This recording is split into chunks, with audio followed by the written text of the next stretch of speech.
Good morning, and thank you for joining us. I'm Dr. Allison Arwady, Commissioner at the Chicago Department of Public Health, and you have joined us for our Tuesday and Thursday live editions of Ask Dr. Arwady. I have a guest with me today, as you can see. This is Adam Alonso, and he is the Chief Executive Officer at Build. So we will be coming back in a minute to hear about this, because we've certainly been getting a lot of questions about kids and camps and outdoors, and his organization does a lot related to that. So Tuesday, June 16, we have been making very good progress here in Chicago. People probably noted that yesterday we announced that we'll be formally reopening the lakefront this coming Monday. With a sort of keep it moving idea, having it open for people with walking and running and biking and rollerblading. Not a big place for congregation, but a place to sort of be able to be open, enjoy our beautiful lakes. So that's really exciting. We also announced that tomorrow we will be having the outdoor portion for bars open for the first time. So that is also some progress. I know that's something people have been looking forward to. There, of course, will be all of the 6-foot distance requirements in place there. There's going to need to be the face coverings. You should be wearing those as much as possible, recognizing people need to take them off when they're drinking, of course, but really, recognizing that this is part of the movement back toward reopening here in Chicago. And my big ask is that people, as we continue to take these steps, keep COVID in mind. Where we're going to get in trouble, where we've seen some other states already start to get into trouble, is if people just think COVID is over.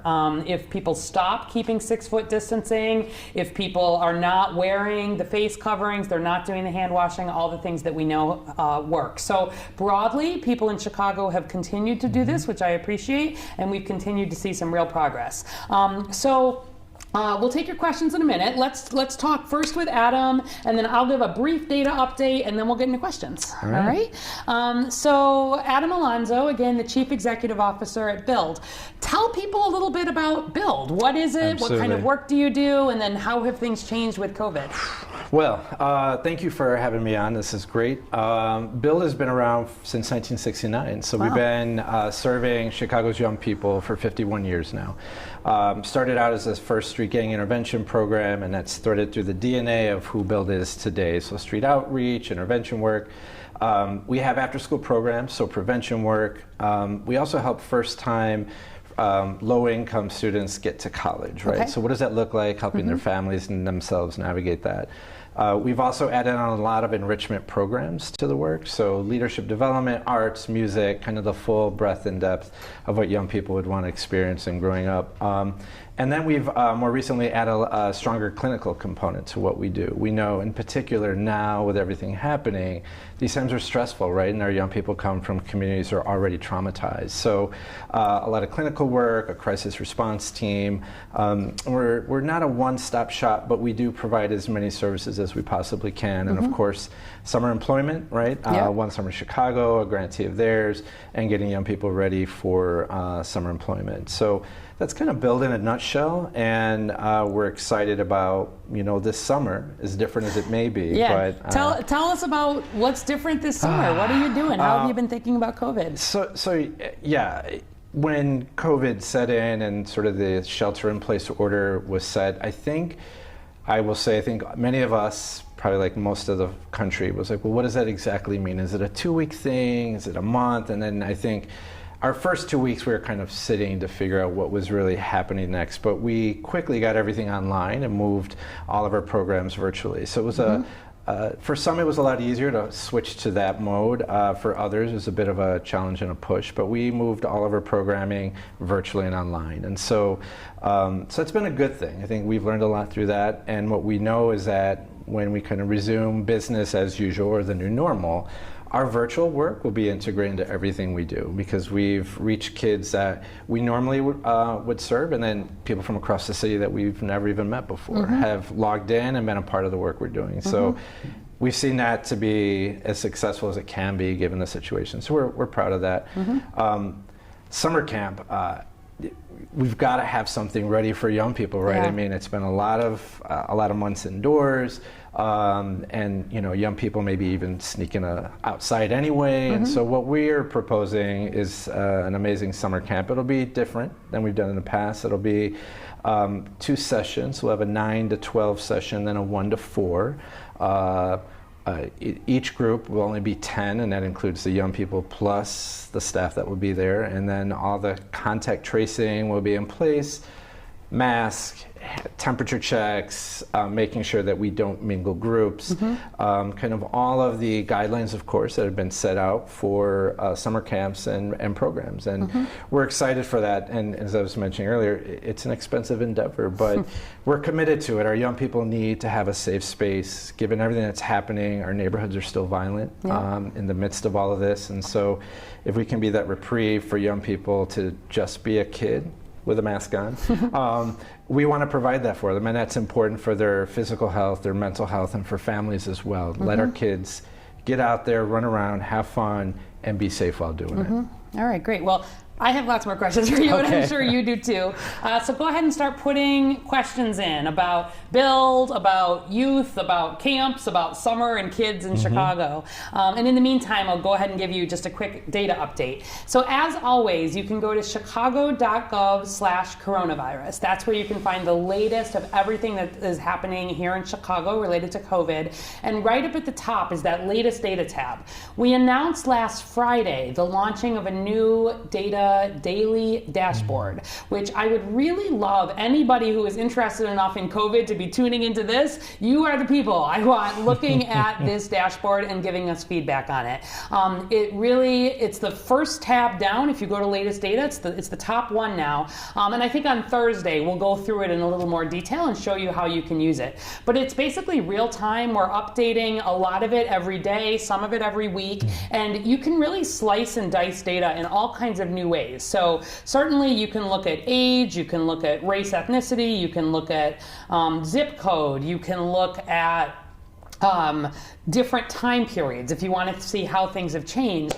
And you're able to look at the share of disease. We've talked a lot, we tell you it's this rate in 10,000, and that's hard for folks to understand. So we did some work to really turn it into something that people can understand. For example, across all of Chicago at this point, 1 in 12 Chicagoans has been tested for COVID already. That's a lot of testing. That's a lot of testing. And you can compare and you can see in this zip code or in this age group, what is that number like? So in a lot of our hardest hit neighborhoods, testing has been even better than that. We've tested 1 in 9, 1 in 10 in some of these zip codes, which is really good. What does it look like in terms of how many people have had COVID? Overall in Chicago, we're just under 50,000 diagnosed cases of COVID. We're at 49,598 cases. That works out to about 1 in every 57 Chicagoans have been diagnosed with COVID at this point. We know more than that have been infected but not diagnosed. And again, you can look by zip code or age and see that there are zip codes where, twice that many, 1 in 25, for example, has been infected. And there are some that are lower. We're just under 2,500 deaths. We're at 2,407 deaths. And again, that's about 1 in 1,200 Chicagoans by and large. And actually, although you've often heard me say, the number of cases that we've had here in Cook County we are the county in the United States with the most COVID cases of any county by more than 20,000. Some of that is because we're a very big county by population. So we're not number 1 in terms of cases by population, but just in terms of sheer cases, we're the greatest. But the greatest number, I mean, not the greatest. It's not something you want to be the greatest in, but we're the greatest number. But then actually in terms of deaths, our death rates, although goodness, 2,500 cases is way too many, it's actually been better than in a lot of the country, and we want to try to keep that down if we can. And we've been doing a lot of work on certainly diagnosing folks, but then also making sure that they're connected to care, that they're not waiting to seek care, especially with underlying conditions. So we keep working on that. Right now, we're at an average of adding 211 new cases every day in Chicago. Our next sort of benchmark there is getting below 200 new cases per day. I actually think we'll be there in the next couple of days. When we can get below 200 new cases a day, that means we will move from high risk to moderate high risk. We have to get below 100 new cases a day to get down to moderate risk. But I will take it to get to moderate high. So I think we're going to be there in the next couple days. Our number of deaths has also fallen. We're down to about 15 deaths per day. Still, that is a lot of deaths from COVID, and every one of those people, that's a family that's lost a loved one. But compared to where we were at more than 50 deaths a day, that's been a really nice decline. And we're still seeing about 26 people admitted to the hospital every day. So that has also been downtrending nicely. Let's look at the graphs really quickly here, and then on Thursday we'll do some details. So the first graph here, this is just our overall case count. That's dates on the x-axis and number of new cases. So you can really see that black line is the 7-day rolling average. We look good here. We have been on the decline just like we need it to be in terms of bending that curve, and we need to keep it that way. As long as we keep seeing cases on the decline or at least not inclining, we'll be able to move ahead. Our next graph here is the one about testing. We're at this point testing just under our goal of at least 4,500 tests. We're at 4,464 tests per day. And we need to get that back up over 4,500 to be able to move ahead to phase 4, but I think we will, probably in the next couple of days. Our percent positivity is down to 6.6%. So we've hit our goal of getting below 7% as a city. We're following every zip code to make sure there's not zip codes or race ethnic groups or age groups that we're leaving out of that progress. And it's been really gratifying to see that sort of progress across all zip codes. So when I last checked, we just had one zip code that was still right at 20%, and every other zip code was below that. So we'll show you some more of that on Thursday, but really looking good. And then finally, our hospitalization data. You can see here is also really declining very, very well. We've got fewer folks in the hospital with COVID now than we've had at any point since March. And then finally, our deaths data here, you can see also is on the decline, which is where we want it to be. So we are monitoring this really closely. That new data dashboard, which I think maybe we showed you a screenshot of right at the beginning, will go into more detail on Thursday. But please check it out. Give us suggestions and input. So that is where we are. Okay, so let's see what we've got in some questions here, and I want to hear some more about your thoughts. Okay. Well, here's a good basic one. How do you keep kids safe while you're trying to provide fun activities? What are you telling your counselors or the people? Yeah. Well, again, following all the guidelines that have been issued, right? So following those closely. But we are actually, so each young person will get their own activity kit, like a pencil case with their own scissors, markers, pencils. And that stays with that young person, so that there's for the whole summer camp. And so at the end of their session, that team will take it and stack it back in the group.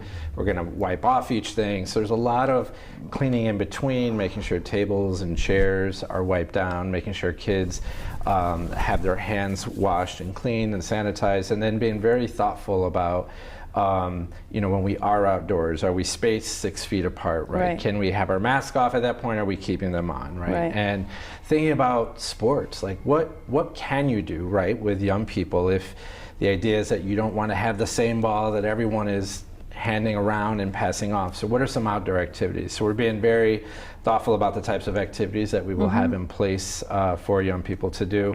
And it may mean sort of the traditional ones that we're used to, maybe a pickup game of basketball may not be the thing that will happen, right? But perhaps, there's a shootout and everyone has their own basketball and they can take turns and grab their ball. So it's really kind of taking it to the next level of just making sure we're clean and careful every step of the way. Our plan is certainly to have every young person's temperature checked, make sure that they have a mask on. Our lineup process, because you don't want to bottleneck everyone trying to get in, so we are spacing out. We'll have markers on the sidewalk around build, and we will have staff who will make sure that they are wrapped around, making sure kids are keeping their distance, and then screening, getting their mask ready, and then we'll have young people escorted in and sent to their tent as it happens every morning. So I will say these are all behavior changes, right? Not just for our young people, but for youth practitioners. This is not really the way we do business, and so there's a lot of, I think, training for us to be in the position to get used to the new normal. And now that we're coming back from being sheltered in place and doing a lot of virtual work, it's going to be a little awkward, I think, Right. at first, right? Because, young kids, especially in the summer camp, they want to run and hug people. Right. And it's the one thing that you can't, right? We're going to, maybe we'll do an elbow, Right. or we're glad you're here, excuse me. But the idea being, we want to make sure that there are no infections and that kids can enjoy the summer safely, along with the staff as well. Yeah. All right, good. Yep. All right, question from Catherine Camp on Facebook. Where do we find the dashboard? So you can go directly to it if you go to chi.gov/COVID-.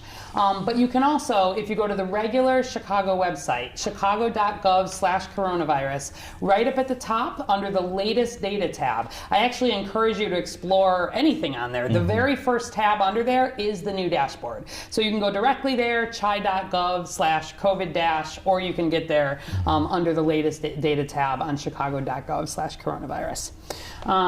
Okay. For you, what age kids will you be working with?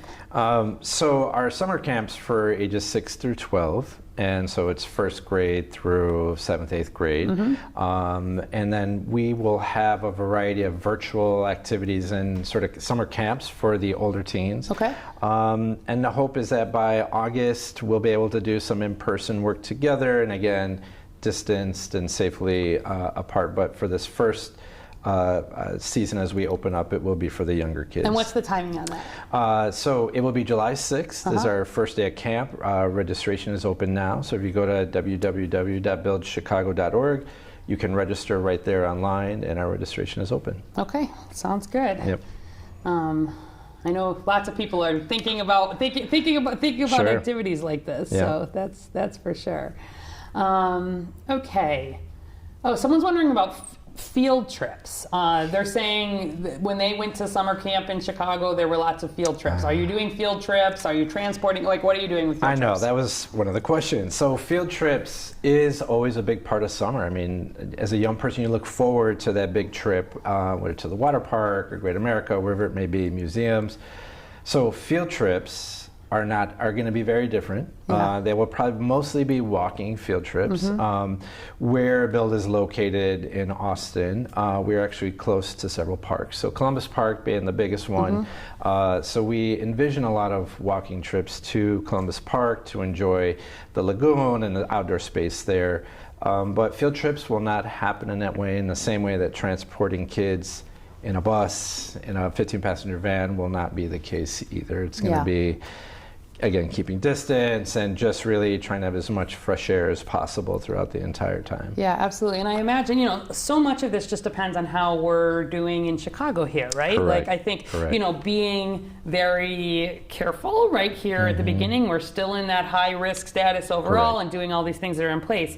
We are expecting museums to open with sort of some limited capacity in sort of the next phase. So really looking at probably the end of the month, end of June, beginning of July, if things continue in the way that they're continuing. But that's going to be sort of a cautious reopening there too. And even there, it's going to be about limited capacity, not huge groups of people all at once. Summer camps. Summer camps, like not bringing in hundreds of kids all at the same time. So it's going to be a process of sort of moving ahead. But I think it's been a lot of conversations with organizations like yours about how do you alter some of these practices and make them sort of as safe as they can. Yeah, and I think at the end of the day, as we've been telling the team, is that this COVID's been tough on everyone. Yeah. No one is exempt from sort of the feelings of it, and we've had people who've lost family members to it, so and young people have as well.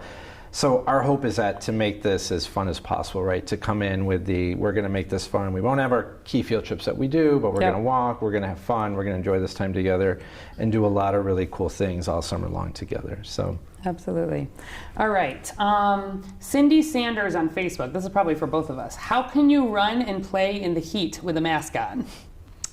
You want to start with it, and then I'll pick it up? I don't know. I'm tempted to hear from you. That's been the question also. Yeah. So you're going to have a kid with a mask on, running around in the blaring sun in an open field? And that is the question. So I think what we're being careful of is the types of activities we will do, in particular if they are wearing a mask, because for that very reason, it is hot. It's uncomfortable at times just walking, doing regular walking to and fro, let alone add running and then some sort of group activity like that. I think if the spacing is far enough and our young people can remove their mask 6+ feet, I mean, as long as you have outdoor space and you can our social distancing, you're going to be teaching them the same thing, right? Like absolutely, in this way, far away. And well, and so the thought is that we will have them in an outdoor space like that with enough spacing. The trick, I think, is how will they not come in contact with each other? Because kids, that's just what kids do, right? I want to come with my buddy, we're going to run around. So again, these are all sort of behavioral changes that each of us, from the staff to the young people, are going to have to learn. And I think, you know, we'll give it the first week, I think will be the toughest because we're going to have to fight our natural inclinations to really do what we used to do. And so we're anticipating by week 2 and all the way through to the end that people will have learned to keep distance. You can enjoy the outdoors without your mask, and in order to do so means you got to keep your distance. So we're confident that a lot of repetition, a lot of reminders, and a lot of keeping in line with guidelines, and our young people should be able to have fun. And it's, I mean, this is all going to be, we'll see, right? Like this is going to be working on it. The fact that you're keeping kids in these cohorted groups is a big part of this conversation, because then if you've got kids, because we know how kids are, like we're going to try this, we're going to do the best we can here. Absolutely. And I do want people, with your own kids, I know, I've been talking to my family, niece and nephew, and it's getting them sort of used to this idea, and ideally a mask that they like, right? Like whether there's some fun ones out there, right? We got Frozen and we got Star Wars and we got I don't know what the latest thing is, but more about the fact that if you've got one that's sort of child-sized for one thing, that's going to be I've even found, and I don't know if you've found, I have quite a number of different face coverings at this point, and there are just some that are more comfortable to me than others, and so finding one that sort of is relatively more comfortable. I tell people if they just say I can't deal, I can't wear this face covering, I would suggest trying another one, because if you've got one that sort of fits your face well, it's actually not that uncomfortable. And I've got one mask that is just not comfortable to me at all. I think it's too big for my face, and I always find myself bothering with it. And I've got one that I can wear all day without a problem. And so some of this, I think especially with kids, and especially if they're going to be going to camp, they're going to be doing some of these things, see if you can try, get one, have them try it, get them used to it, teaching them that like when they do this, it's how they help keep everybody safe. Like this is why we do this. And we'll see. Having those limited groups also drops the risk that in case there was somebody who had COVID, you wouldn't see that spread sort of as widely. And trying to think very creatively about how to have kids be moving around and doing the exercise and the things they need, and it's healthy for them to be doing in a way that keeps risk low. And as we continue to move ahead, right, as we move to a point where we've got less and less COVID here, the risk that there is COVID in any given situation really goes down, and so that'll be a piece of this. But I'm really interested. As your camps are coming on, the Park District's camps are coming back on. It's going to be a lot of trialing here, but I mostly want people keeping it in mind, like having this be something we're really trying to do the best we can with, and we'll go from there. All right, here's one for me. April K. Primavera from Facebook. What do we know about vaccines for COVID? And there's another question wondering about Chicago and the vaccine here. So this is probably in reference to, people may have seen, I think in the paper just today or yesterday, was the news that for the first time, people in Chicago are going to be able to register to be part of a phase 3 trial for a coronavirus vaccine. So we've been giving updates on here as there's been progress. There's at least 10 or so vaccines that are in human-based clinical trials, meaning that they've gone through the testing with animals and they're starting to use them in a trial way in humans. And the first one of those, the one made by Moderna, is just finishing. It's got all the people enrolled for phase 2. Just to remind people, phase 1 is a very small trial where you would have maybe like 30 people who are young, healthy volunteers, and you're monitoring them really for safety predominantly. So they get the vaccine, and they usually do a number of different doses to see, what is the safe dose going to be, what's the effective dose going to be, and then follow to see, which dose works, are there side effects, are there problems, and then if that phase 1 safety phase is okay, phase 2 it gets expanded to a few hundred people, and they start bringing in some older people, for example, and people who might have, not just the young, healthy volunteers. Similarly, they're obviously looking at safety, they're looking at how effective it is, starting to really expand that out. And then if phase 2 is looking promising, they'll get approval from the FDA to move into phase 3. Phase 3 is really sort of the moment of truth for a vaccine, because it's when, and it's similar for drugs, you do a placebo-controlled trial. So what that means is that in this trial, half of the people will get the vaccine and half of the people will get an injection that does not have vaccine in it. That's just saline, for example. The person who is getting the vaccine does not know if it is the true vaccine or if it is the placebo or the saline. The person who is giving the vaccine does not know if it is the vaccine or, or the placebo. And you give it to actually tens of thousands of people is the way that this works, because you then follow people forward and see if there is a difference in terms of people who got the real vaccine versus people who did not get the vaccine. Are the people who got the vaccine less likely to develop COVID? Or if they develop COVID, are they less likely to have severe COVID, et cetera, et cetera?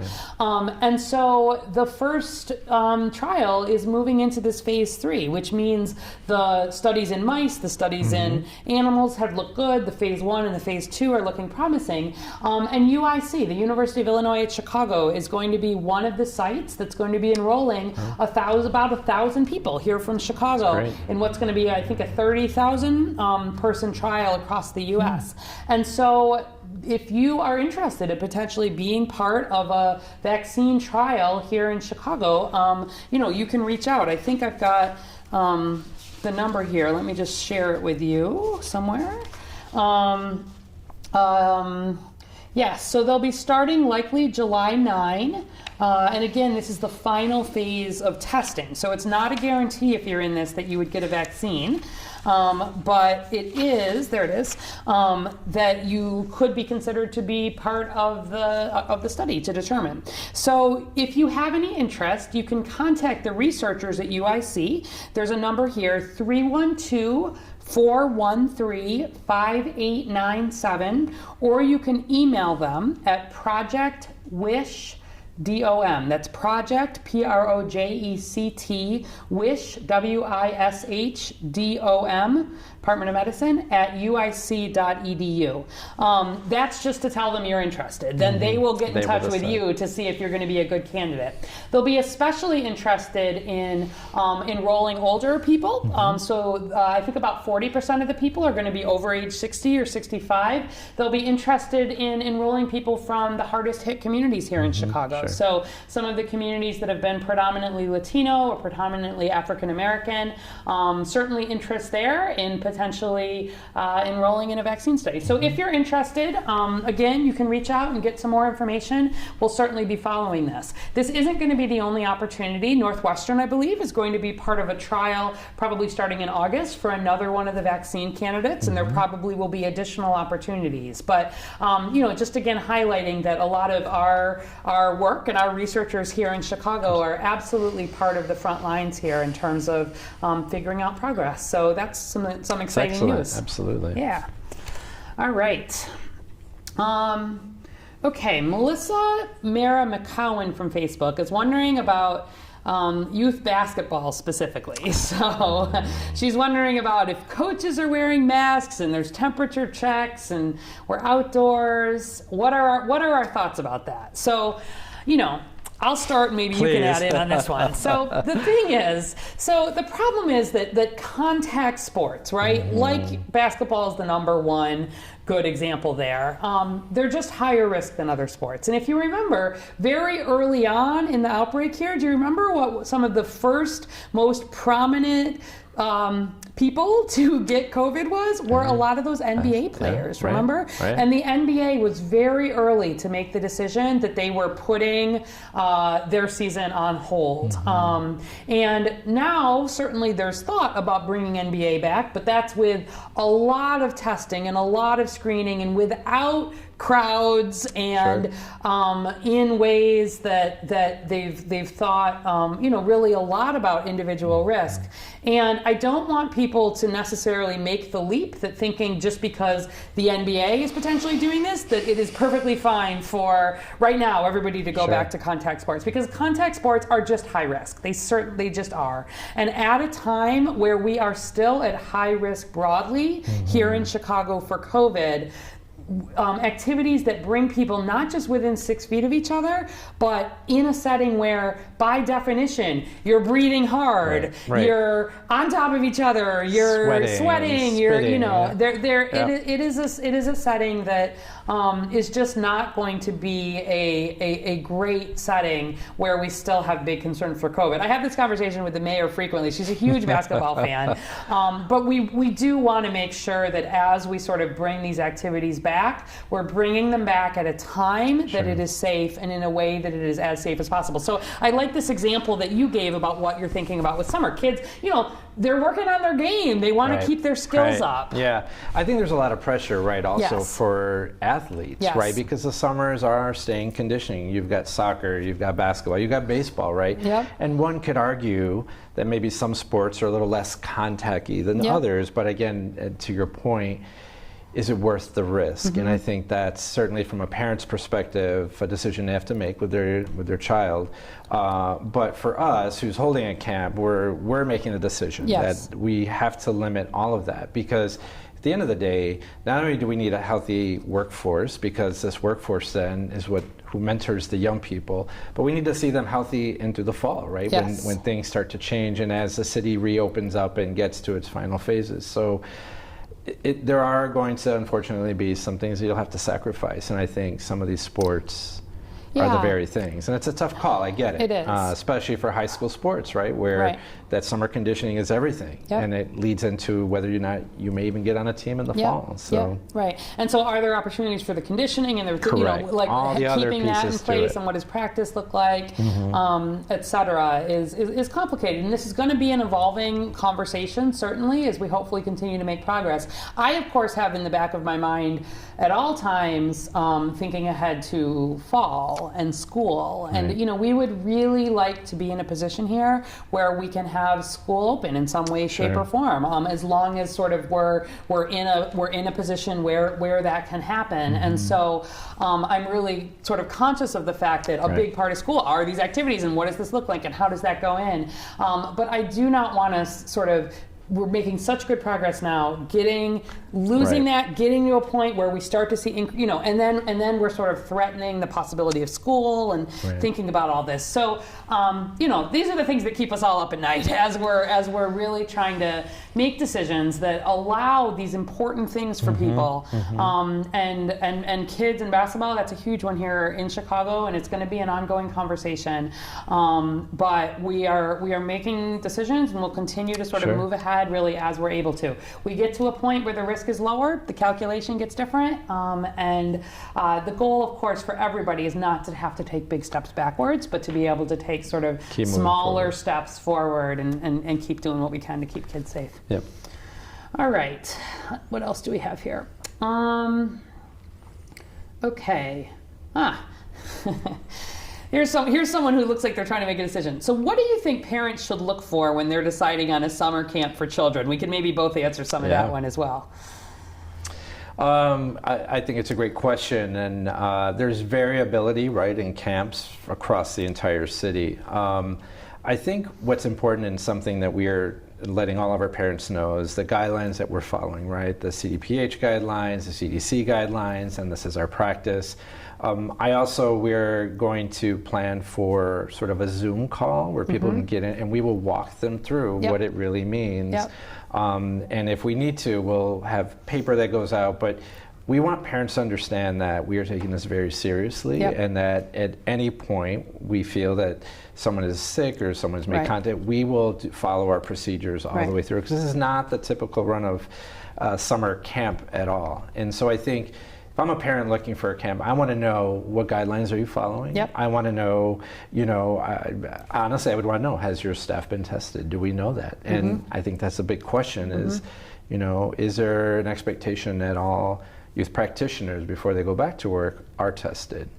Yeah, and there's not a requirement. There's not a requirement at this point, but there is. It's very important. I honestly think the that symptom screening piece is key. So being very serious. And to your point of like, is a camp, is any youth activity, you want to be confident they have thought a lot about COVID. That's the most important thing for me, honestly. Like, we've seen people, by and large, be very responsible and very creative here in terms of thinking about how can we move ahead with limiting risk. You cannot eliminate the risk of COVID. I want to be very clear about that. And so where there may be children who have serious underlying conditions, it is, that is not the sorts of camps that are reopening. And those are conversations that we've had. There are some of these, camps that are designed for kids with type 2 diabetes or type 1 diabetes, excuse me. And those, by and large, are not at a point where we're sort of ready to open them. But for camps for kids who do not have a lot of underlying conditions, and are generally healthy, COVID news for kids themselves continues to be very, very good. We look and, broadly, we've had kids, we've had more than 2,200 kids diagnosed with COVID under the age of 18 here in Chicago. We've had 2 deaths in children. And obviously, any death is a tragedy, but in terms of not seeing a lot of severe illness, that's been true. But kids live and interact with parents and grandparents and people with underlying conditions. And so a lot of it is not just about the kids themselves, but about who are they interacting with at home. And so, understanding who your child will be interacting with also, and then making sure the activities that you're choosing are sort of as safe as they can be. And that this cohorting thing about, is my child going to be in close contact with many, many, many, many people, or with a set number of people that we have a sense of who those folks are and can follow them? I think especially at this stage is one of the most important things. And one of the things that we're prepping for, everything you said absolutely and spot on, and what we know is that it's repetition. So even just the morning ritual of checking in and making sure and reminding them of this is why, This is about keeping everyone safe, not just people in this tent or in this camp, but when you go back home, And so we care that much that we want to make sure, enjoy your time, but in order for us to continue to have fun, we are going to have to follow these guidelines and rules. And so it's just, again, as we know, it's repetition and repetition to get young people, and like I said, and adult staff, to be used to this new norm. Absolutely. And if kids do anything, they learn from watching the adults around them and sort of the attitudes of the people who they're interacting with. And so, the biggest factor in terms of, I think, how your child is going to feel about wearing that face covering, doing the things, all of this is the way you talk about it with them and the way you demonstrate that behavior. And if we can have everybody just continuing to keep COVID in mind as we bring back these important activities, I think we'll be in a good place by and large. All right, so we're coming up on time here. We've got more questions, but we'll have time on Thursday. Thursday will just be a straightforward sort of answering science kind of questions. But I do really want to thank Adam Alfonso, again, who is the Chief Executive Officer at Build, been thinking a whole lot about camps and summer and kids and a lot of the same questions that I know a lot of you all have been having. So we usually finish up with some sort of good news or suggestions. Anything you want to kind of add into the conversation? I think for us the biggest news has been that summer camp will happen. That's first and foremost. There was a question about whether that would even go. Whether that was even going to happen. So that is a really huge hurrah. And then our Iris Community Garden is actually underway as well. And so the growing season, which is a little delayed right now, but will start, and that will be something amazing that the community can come and help support and harvest, again, distanced, but to be a part of that, because gardens are suffering now, if I can't get out and do my planting, and our community garden is accessible to the neighborhood. for all the fresh vegetables that they would like. So we're excited. The growing season's underway. Summer camp is underway. All is not lost. So. Absolutely. Things are moving. And remind people of your website. So www.buildchicago.org. All right, great. And I will just highlight, so in addition to obviously exciting for Monday, the Lakefront Trail that's going to be open again, we'll be talking more about this Keep It Moving strategy and what that's going to look like. Again, recognizing that we want folks to be able to enjoy that, but we got to make sure that we don't have a huge congregation of people, set up crowds, set up risks. So more to be coming on that this week for sure. Also, the CTA announced a ridership information dashboard. It is live now, and the idea is it's going to let passengers know when buses are a little too crowded to be riding right now. And so it's not just about when is my bus coming, it's about what is ridership level looking like at any given moment, by route, by time of day, and they're planning to add on a similar device for the rail system as well. And so this will really let you, to go ahead and take a look. It's on the CTA website. Start giving you some sense of, as you're returning to using more public transportation, one of the most important things is being able to, as much as possible, obviously you should wear that face covering, but be keeping that distance, be doing that hand washing. And this is just another tool that CTA is putting together in addition to all the cleaning and all of the major changes that they've made to, again, make that as safe as they can be. So check out that new dashboard. It's a brand new tool. It's going to be useful for COVID, and it's going to be useful beyond COVID as people are planning out their, their routines. And I think with that, we will probably call it a day today. Okay, so well, thank you. Thank you again for joining us. We'll be back on Thursday at 11 a.m. for another live session. And we are doing more, we're taking sort of one-off questions on the off days and posting those on social media. So you'll probably see some more of that. You can keep giving us questions, even on days where we're not live, and we take them and we'll answer them on the off days or back when we're here again on Thursday. So Sybil and I will be here on Thursday, looking forward to your questions, and we'll look at that data dashboard in a little more detail there as well, including where we are on our reopening metrics and looking ahead towards stage 4.